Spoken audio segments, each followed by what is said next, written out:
Don't forget that you can now listen to the Politicrat podcast on Audible at audible.com and wherever you get your podcasts. Please subscribe now. And thank you for your support.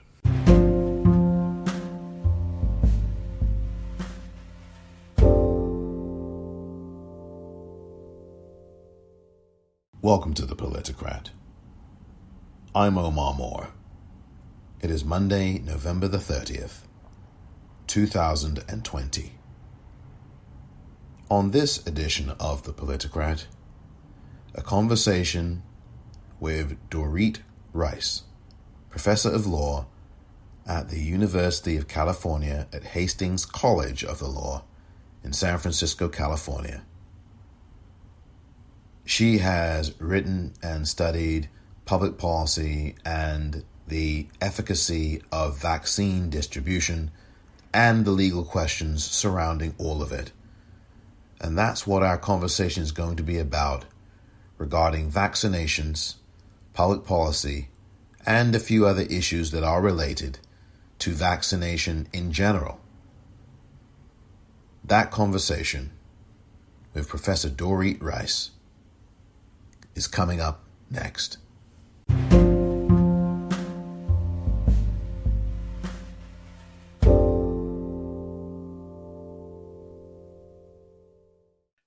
2020, of course, I think for people who really followed this year, and how could you not, is going to be long remembered as a year that this pandemic, has really hit us all globally. And I'm going to introduce my guest here to talk about this, but to talk about vaccines as well, principally. And her name is Dorit Reiss. Dorit Reiss is a professor of law at the University of California at Hastings College of Law here in San Francisco, California. And I'm really pleased to welcome her to the Politicrat podcast today. Hi, Professor Reiss. Hi, thank you for having me. Of course. Dorit, it's wonderful to have you on.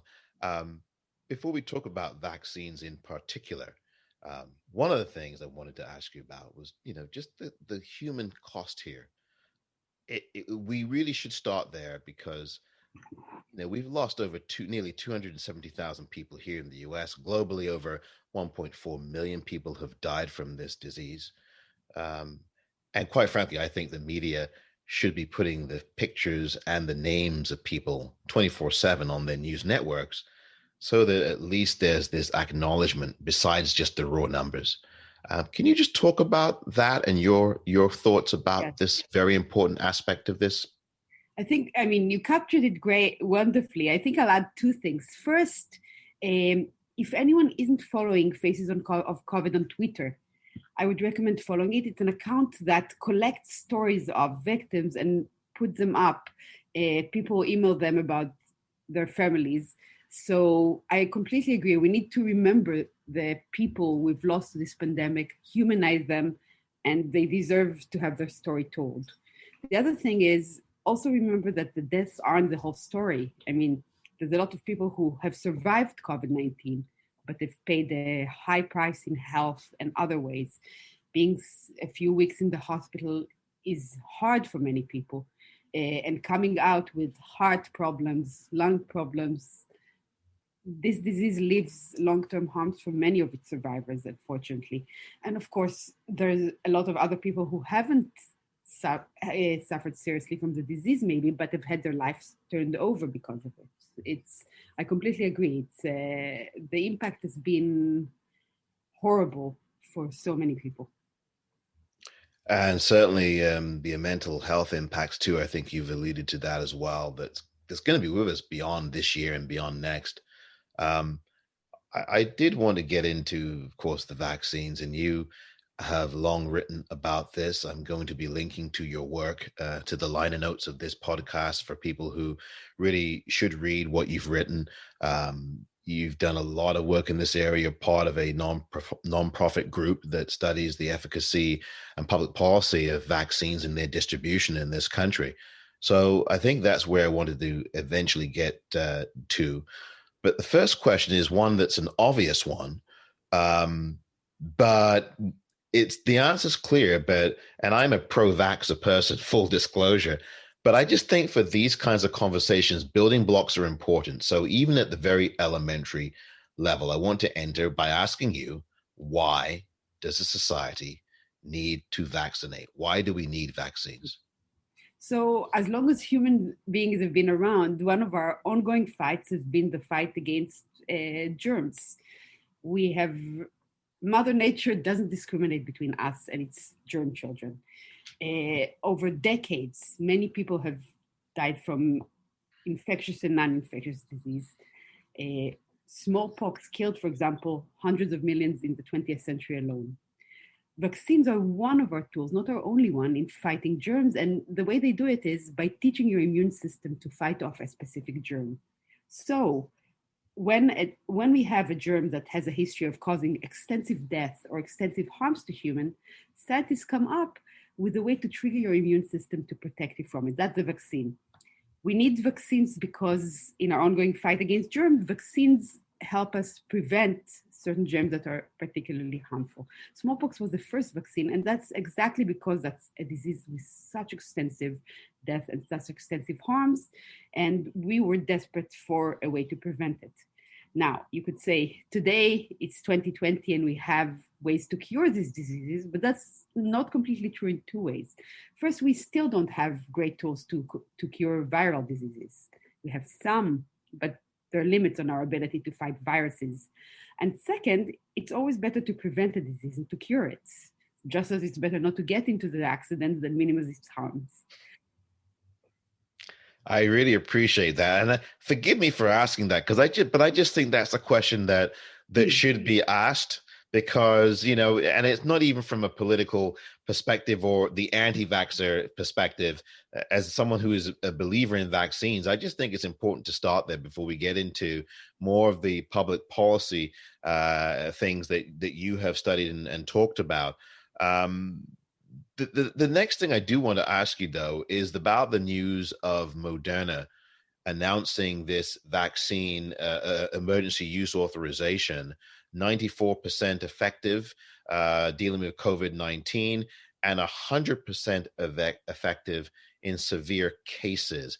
What's your response to that? How do you feel about that? Any comments that you want to make? So I've written a couple of things expressing a lot of caution about emergency use authorization, and I had a lot of concerns. But honestly, given the data that the companies are coming up with, I think it's the right thing for them to ask, and assuming the data meets the review of the experts. And it's still going to go through review. We're not done. I mean, this data is preliminary data at the beginning of the process. Assuming the data holds up, I think it makes a lot of sense to approve it. An emergency use authorization is an unusual tool, and it does mean the product hasn't gone through the whole process, which is why I have concern. We haven't had a universal emergency use authorization for a vaccine before. We've had one emergency use authorization for anthrax for inhaled disease in the military. It's not a usual way to approve vaccines. But the data has been far beyond, I think, what most experts expected. If you look a month ago, experts were saying, we don't expect these first vaccines to be very effective. We expect them to be 70%. That's not what the data is showing. So given the level of the data, it makes a lot of sense to get it to people as quickly as we can. Absolutely. I totally 100% agree with you. I mean, it's just not a question that we need this vaccine and we need it quickly. And obviously, we do worry about the effects of it all. But the thing I wanted to get to next, Dorit, was about the public policy aspects, because there are people who, and I'm not talking, again, I'm not talking about anti-vaxxers who have very good reasons not to want to trust this. That's right. Black people in particular, we know the long history of the Tuskegee experiments done on Black women. There's been books written about this. Harriet Washington is one of the authors of a book, I believe it's called Medical Apartheid, or Bad Medicine. I forget Yes. what the name is. Bottom line is that there are groups who are very, very resistant, and with good reason. From a public policy and law perspective, what would your, and you've written about this, but what would your advocacy be in response to that very legitimate concern? So first of all, I want to reinforce your point that there are groups that have very good reasons for concerns. And a lot of my writing is about mandates, but mandates aren't a good tool to respond to these kinds of concerns, and they certainly shouldn't be by themselves. Mandates are kind of a second line tool to support and help other tools. I think the first thing that needs to be done is to work on explaining to groups with justified mistrust why it's better to take the vaccine than not. The concern here is that justified mistrust would lead you kind of to cut off your own nose in the sense of the really good reasons to be cautious might lead some groups to give up something that can protect them and therefore lead to harms. Basically, don't let the real concerns prevent you from protecting yourself. That's basically the message that needs to come across. And I'm not the right person to give it across because I'm a white woman, middle-class woman. Why would groups that have a history of being mistreated by white middle-class people trust me? They shouldn't. What needs to happen is we need to be fully transparent with the leaders of the Black community, show them why they should trust. And that's the first thing. I mean, and the members of the communities, they need to be given good reasons to trust. That means full transparency, full access to the process. For example, the FDA's advisory committee, the Vaccine and Related Biological Products Committee, is meeting on December 10th. That's online. I would really like to have leaders of communities that have reasons to mistrust watch the hearing, submit questions, submit all the hard questions to the committee to understand the process, and see how this is discussed and how seriously safety and effectiveness is taken. That's one thing. So I think the biggest part of this is mistrust can't be handled by force. That's the wrong way to handle it, especially when it's justified mistrust. Mistrust needs to be handled by earning trust. How you earn trust is really hard. Step one, be transparent, be honest. Step two, work on people who the community does trust for good reason. Work on sounds wrong. It sounds like you're trying to pull something over them. But what I mean is gives those people access to the decision making and gives those people what they need to be satisfied and get a handle.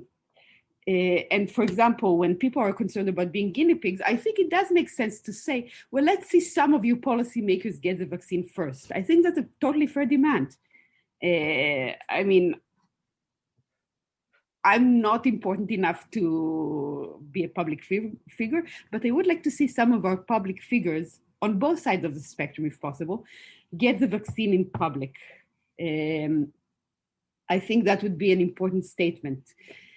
So the first thing is the response to mistrust is to earn trust, not to build trust, because that sounds like you're misleading someone, but to give people valid reasons why on this thing they can trust. It's not easy to do. It will require extensive work, but I think that's crucial. On the second line, there are also legal tools you can use to encourage vaccine uptake. And you need to be really careful because, especially in a society like ours with deep inequalities and deep inequities, you need to put them in place in a way that doesn't exacerbate those and that doesn't take advantage of them. So here are some things. One, you could offer people health insurance rebates, not from the insurers, but from the government if they take the vaccine. So again, you need to be careful because at some point, incentives can become coercion.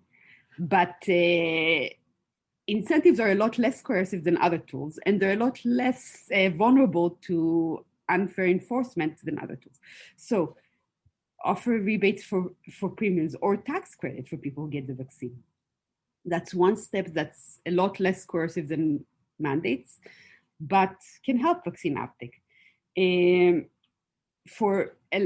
we're thinking about mandates, we often think about them as limiting people's freedom, but there's another side to this. For example, if you have a business that has a lot of vulnerable people, and most of them will take the vaccines, the people that don't take the vaccines are risking their coworkers as well. People deserve a safe work environment. And therefore, if you have a business with high rates of COVID-19, or in the past, that might be a business you want to have a mandate for to protect everyone. I think it makes a lot of sense, for example, to mandate staff, not so much the people in, but correction staff. We know that we have COVID-19 outbreaks in jails and prisons. Correction staff goes out to the community and can bring it back in. And the people inside are there without a choice. I think it makes a lot of sense to mandate vaccines for correction staff, for staff in long-term care facilities. Again, for the same reason, they go out to the community and the people inside can't leave. So I think we should use a range of tools from less coercive to more coercive, but we should be very careful about what we're actually choosing. I will also point out that for some businesses, the temptation to reach for mandates will be because they've suffered so much through having to close. They think if we require the vaccine from customers and workers, we won't have to close again. And that's not unreasonable. It's not necessarily right, but it's not unreasonable. Right. No, I have to say, Dorit, as I'm listening to you, there's so many other questions. I know we only have a little bit of time. So many things, and I have like the particular script of questions in my mind that I'm going to ask you, but you've ask anything. Okay. I just do want to go back for a second.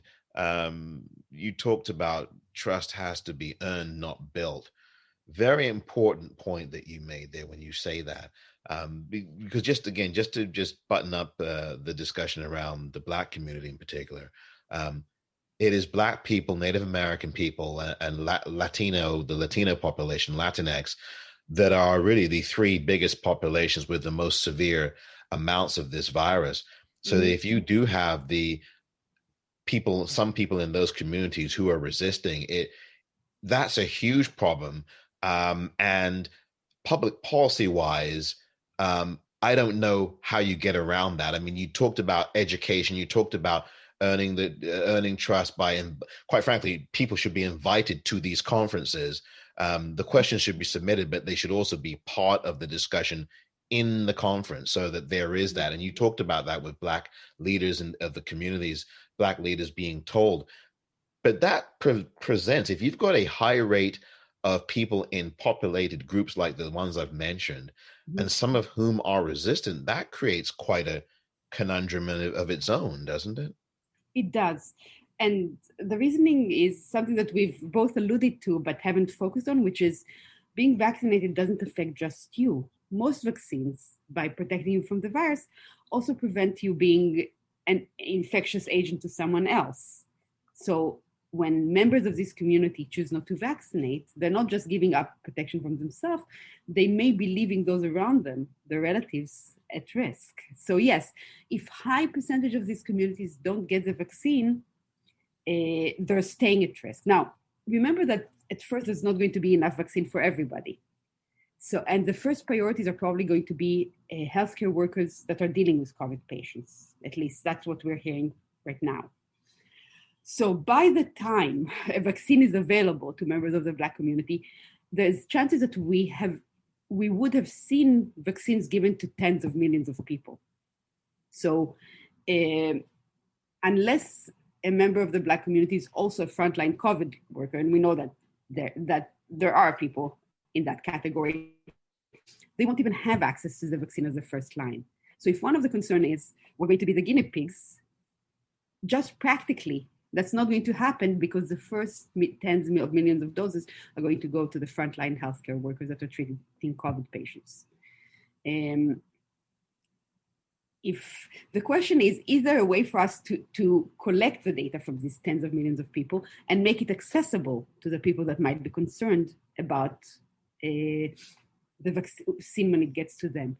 I don't know if I'm right, but I hope that once members in the Black community see 40 million healthcare workers got the vaccine, there was no serious harms, and COVID-19 is now a lot less in the hospitals, among the staff at least.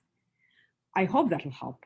I mean, it might not, but because right. Again, one of the problems is that people collecting the data are some of the people that have a history of mistreating these communities.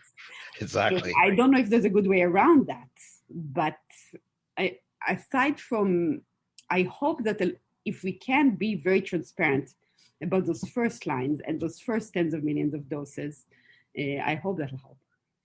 Now, go on. No, we finish what you were going to say, Dorit, please. I was going to say, one of the problems is that there's almost inevitably going to be things like a healthcare worker got the vaccine and the next day had a heart attack because they would have had a heart attack regardless. And so vaccines prevent a specific disease. They don't prevent everything else that's bad. Some people get the vaccine are going to have bad things happen afterwards, and it's going to take time to figure out what the vaccine caused or not. So one of the concerns is when you give the vaccine to tens of millions of people, there might be horror stories, and that makes things worse. But right. I mean, we'll have to go forward and see on that. Right, and I think one other thing before we talk about some of the other things is that people in these communities that I'm speaking of, Black people, Latino, they are wearing masks. I mean, they have a higher incidence of mask wearing, quite frankly, than a number of people in white communities do. I mean, I've seen that with my own eyes, just casually walking around. So I certainly don't want to create an impression for listeners or viewers that these communities, Black people and other communities as well, don't wear masks. They're very judicious about doing that, but it's just these other things, and I appreciate you addressing this, that are really important as well. The thing that you've written about, one of the things that I've read that you wrote was from last year in Science Magazine, dealing with the law around vaccines and how you are actually looking at mandates being issued in schools, for example, and you talked about the prison populations. Can you talk a bit about the mandates now, more concretely with students? We've seen this with parents and students. Can you talk about that for a little bit, please? So I just want to preface by saying that this is not right now relevant to COVID-19 vaccine and won't be for a while because we haven't started trials in children yet. But for other diseases, one of the ways the United States has been increasing vaccine rates, and we've had this since the 19th century, but it increased in the 1960s and 70s, is by requiring that children get certain vaccines before going to school. Every state and the District of Columbia has a vaccine mandate. Every state has some exemptions, and the exemptions are different from state to state. In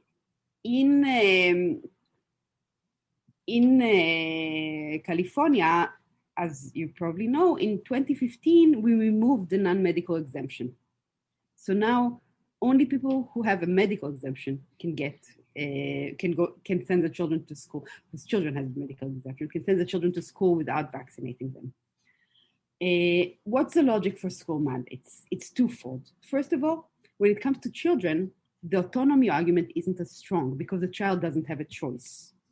We're limiting parental choices, but think about how we're limiting them.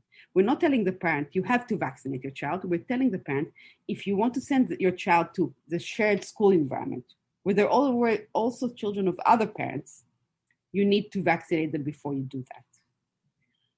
It's still a big imposition for many parents, but it's not exactly, we'll come to your home and vaccinate your child whether you want to or not. The other argument there is the public health. When children get together, diseases can transfer more easily.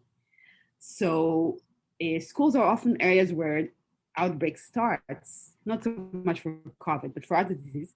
So vaccinating children reduces outbreaks in the community general and protects the children the vaccinated children and those that can't be vaccinated. So those are the main reasons behind school mandate, and they work because they come with an enforcement mechanism. You don't vaccinate, the child can go to school. Most parents want to send their child to school, so most parents will vaccinate. With school mandate, we've achieved over 90% vaccination of children in most states in the United States. Obviously, there's a minus there. The minus is, first of all, that some parents are so extreme, they wouldn't vaccinate even under these circumstances. And they may do a number of things that can be troubling. One is they might fake records. That's not common, but it's shared. So that means you don't know if a child is unvaccinated when there's an outbreak, which can increase the risk to the child and others. The other is they may detox the child. There are several online sites that tell you how you detox a child from vaccination, and some of them are pretty extreme. And finally, the parents might decide to homeschool. And, there's a lot of people who homeschool from a decision and do a wonderful job. But if you're deciding to homeschool just because you don't like vaccines, you may not be as engaged in it, and you may not see yourself as able. You wouldn't have chosen this in normal circumstances. So there is a cost to the child when you impose such a mandate. The question is, so in most states in the United States, the view is that the cost of not having a mandate, which means disease outbreaks, there's a lot of literature that shows weaker mandates or no mandates mean more outbreaks, is higher than the cost of the mandate. Couple of last things. One, and you did say, well, ask me anything. And one question in the ask me anything category that I did want to ask you, Dorit, was about the distribution. I mean, you did touch on it earlier. And you said, well, frontline workers, it's expected that they will be the ones that should get this first, medical people. But from a cynical perspective, we all know that the rich and the wealthy will have unlimited access to this vaccine. I don't think that that's going to come as a shock to anybody listening or viewing us. That is also going to be baked into this cake, isn't it not? I don't know, and here's why. It's not the way the distribution is planned. The way the distribution is planned is the first doses should be earmarked for certain groups and should go to certain practices that would give them to the first priority groups. However, once the vaccine is out, the system isn't perfect. And as you're saying, for rich people who want the vaccine, and remember that not all rich people will, there is a temptation to try and get the doctor to get the vaccine out of order. So here's the thing. Here's one of the things that troubles me. All states have distribution plans, but the distribution is being spearheaded by the Department of Defense, which is a change. Normally, vaccine distributions are not handled by the Department of Defense. And I think there's a lot we don't know about that yet. So I actually don't know whether the distribution will be very vulnerable to getting things to the rich first. I hope that they will go where they're supposed to. But as you say, I mean, our system has never been that good at preventing manipulation. And for example, we've seen that COVID-19 tests went to rich people earlier than you'd expect. So it can certainly happen. Right. And then lastly, but not least, as we close here, Dorit, what would your advice be to people listening to us, watching us, about vaccines, about all of this? Because it's just, people are, there's a lot of trepidation, obviously, there's a lot of fear, there's a lot of anxiety. People are fast forwarding to the vaccine thinking, oh, perfect, I don't have to wear a mask anymore, for example. There's a group of people in that section of the room, so to speak. So what kind of advice or what kind of closing thoughts would you give around this issue of vaccines? I'm not a doctor, but here's what I'm going to do personally. Right. If I have the vaccine offered, I will take it. And I will continue to wear a mask and social distance for a while, because one of the things we don't know, we don't have studies yet about whether the vaccine prevents transmission. And I would hate to give COVID to someone who's vulnerable. I'd rather not get it myself, but if I do get it, I'd rather not give it to anyone else. So I will continue to wear a mask and social distance. Thank you so much for your time. Professor Dorit Reiss is a professor of law at the University of California at Hastings College of Law here in San Francisco, California. It has really been an honor to have you on and share your insights. Much appreciated. Thank you very much for having me, and I hope to talk to you again. We shall. We shall. It's nice to talk to you. Thank you.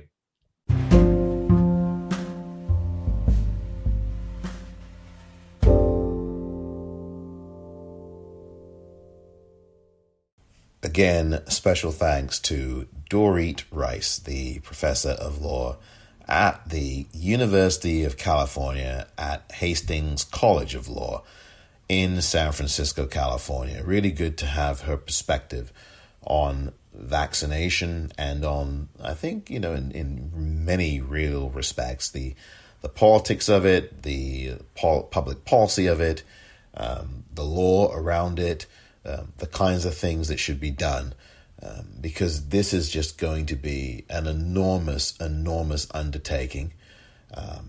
And we'll see how the United States deals with this. And of course, I do plan to have Professor Reiss on again. I'd say sometime in the new year, as we get toward a new administration coming in here in the United States, the Biden-Harris administration.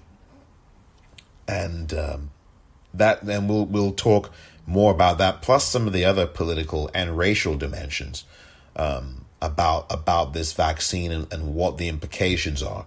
We'll take a deeper dive into that in our next conversation. So very much looking forward to that. I hope that you stay tuned for the next time that Dorit and I speak about this. Professor Reiss has, as you can hear, very, very plain spoken about these kinds of matters. And that's really important, and it's refreshing to have that, which is what we need more of. So again, a special thanks to Dorit Reiss, professor of law at the University of California at Hastings College of the Law.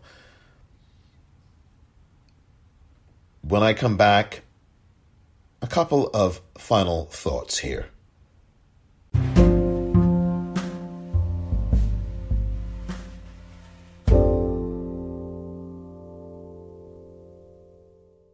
Welcome back. So just a few things I wanted to say here before closing out this edition of The Politicrat. First of all, the transition team have been announcing appointments over the weekend. Just yesterday, we found out that Joe Biden and Kamala Harris will be rolling, well, they've already announced this, an all-female communications team, which I think is just excellent. I am very happy to hear that. It's something that should have happened decades ago. To think that in 2020 we are only just finally here in the United States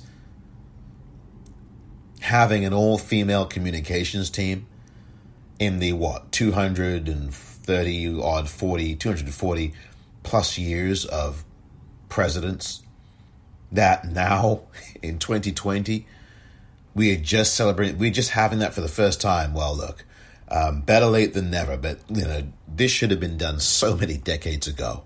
It really should have been. But I am happy, however, that the Biden-Harris administration is going to have an all-female communications team. That is a really good thing.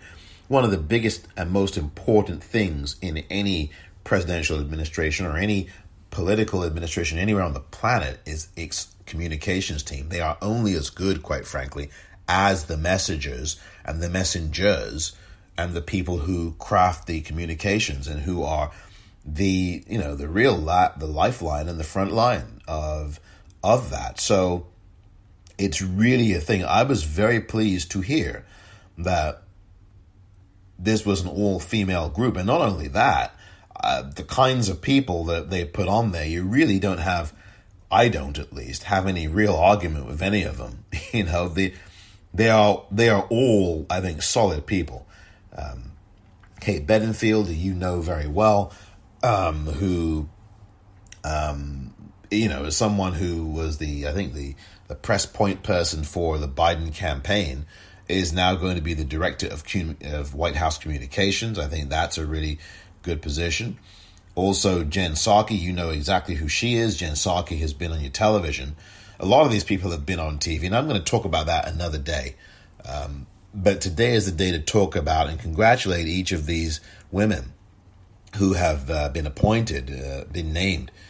Kate Bedingfield, as I said, Jen Psaki, who worked in the Obama administration, is the White House press secretary. So instead of the kinds of stuff we've been seeing over the last 4 years, we're actually going to see a sane, rational, and experienced individual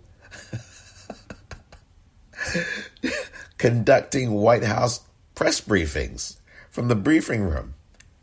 Who knew? I mean, this is really good. Jen Psaki, I think, is going to do very well there. And Simone Sanders is going to be the chief spokesperson for Vice President Kamala Harris. That I am pleased with. I would have loved Simone Sanders to be the press secretary. And maybe she will in the future. Who knows? But she's the chief spokesperson for Vice President Harris. I think that is a big role. That's a very key role. That is not an insignificant role. And then finally, last but not least, Karine Jean-Pierre is going to be the principal deputy press secretary. So you are going to see a black woman at the helm when on days where Jen Psaki may not do the briefing, or she, for whatever reason, may not be able to do it. You're going to see a black woman do it. And that's important. That's important for the country. It's important for visibility of black people in these positions. And I'm very pleased. I'm moved. I'm really pleased by all four of them, but especially Simone Sanders and Karine Jean-Pierre, two black women who I think are just great leaders in their own right. Just terrific public people who care about people. They do. I mean, and they're decent people, and people who will restore a lot of intelligence and dignity and a lot of leadership, to the White House. They will, and so I'm thrilled with all four of these women. Congratulations to all four of them. I'm really delighted by that. I really am. So I'm very happy about that. The other thing, today there was another announcement. The Biden transition team announced that there would be the economic group in place, and that they have announced people that you may well be aware of. For those of you who are not aware, I will tell you that Janet Yellen made history today, being nominated as the first female Secretary of the Treasury. That's just Treasury Secretary is such a big position. That is a very important position. Janet Yellen, as you know, was chair of the Fed under, President Obama, I believe, if I remember correctly. And now she will bring her economic expertise and years of service, public service, to the Treasury Secretary position. That is a huge position. And I just see no reason why she won't be confirmed lickety-split. I mean, she should be confirmed immediately. Can we just confirm Janet Yellen now? I mean, look, I'm happy with the appointment. Do I agree with every single thing Janet Yellen's ever done as the Fed chair? No, but I agree with most of it. And I think, and I say on a personal level, I think she's an excellent representative for that position, and so she's really qualified. I mean, I think even overly so. Chair of the Council of Economic Advisors, chair of the Federal Reserve. I mean, she's really good. So look, there should not be a question here of her confirmation. Please confirm her yesterday. I mean, this is a great moment. Neera Tanden, director of the OMB, Office of Management and Budget. You've seen Neera Tanden on your TV, a lot on MSNBC and sometimes on CNN, very outspoken on Twitter about Republicans. And look, I've not always agreed with everything Neera Tanden has said either, but I think that she is going to be qualified for this. I do have a few issues with some of the policy things. And again, I don't want to get into that now. I will start to get into that as we get closer to the transition being complete. But, she would be the first woman of color and the first South Asian American to lead the OMB. And I think Joe Biden is clearly keeping his word so far on diversity. But the key, of course, is what do all of the individuals nominated stand for, and what their policies are going to be things we need to scrutinize more. But again, I do want to say that that's a pick that I've already heard Republicans talk about that. John Cornyn's having a go at Neera Tanden. John Cornyn's the guy who, about a couple of months ago, September or October of this year, was making quote unquote jokes, and I don't call them jokes at all, about women. Oh, women who try to leave their husbands, that doesn't end very well. That's an alluding to domestic violence by men against women who might try to leave their husbands if they're unhappy in a marriage. And that doesn't end well. And so that's the guy, John Cornyn, the Republican from Texas, the senator, who is now kicking up a stink about, Neera Tanden most definitely is not going to be confirmed. This is just a bunch of nonsense. And whatever issue I may have with some of Neera Tanden's stands on things, come on, that's trivial stuff. From John Cornyn, the guy who, made these comments. You can find the video of him making the comments, the audio. And women, and he's talking about Neera Tanden, who made a comment on Twitter about Voldemort. I mean, she called Voldemort Mitch McConnell. I mean, come on. So, like that's not true. Voldemort is Mitch McConnell. Well, actually, she tweeted that Mitch McConnell is Voldemort, but come on. Can you really tell the difference between the two? Anyway, the other members of the economic team that were announced today, Wally Adeyemo as Deputy Secretary of the Treasury. Look, again, was in the Obama administration, was the first chief of staff at the CFPB, the Consumer Financial Protection Bureau, current president of the Obama Foundation. Look again, I'm very happy for all these people. Cecilia Rouse, chair of the Council of Economic Advisors. She has experience to be the first African American woman to lead the Council of Economic Advisors in its 74-year history. She was in the Obama administration as well. Council of Economic Advisors, dean of the Princeton School of Public and International Affairs. These are good appointments. I mean. And Jared Bernstein's a very good appointment, member of the Council of Economic Advisors. He's been, I think, part of the Obama administration as well. Chief economist, Vice President Biden's chief economist. He's a really good economist, Jared Bernstein. A more progressive type, I would say. I think that's good. And Heather Bushey, member of the Council of Economic Advisors. She is has a union background, someone raised in a union family. So that's a good pick as well. I mean, all of these individuals should be confirmed. Congratulations to all of them on being named to the economic team.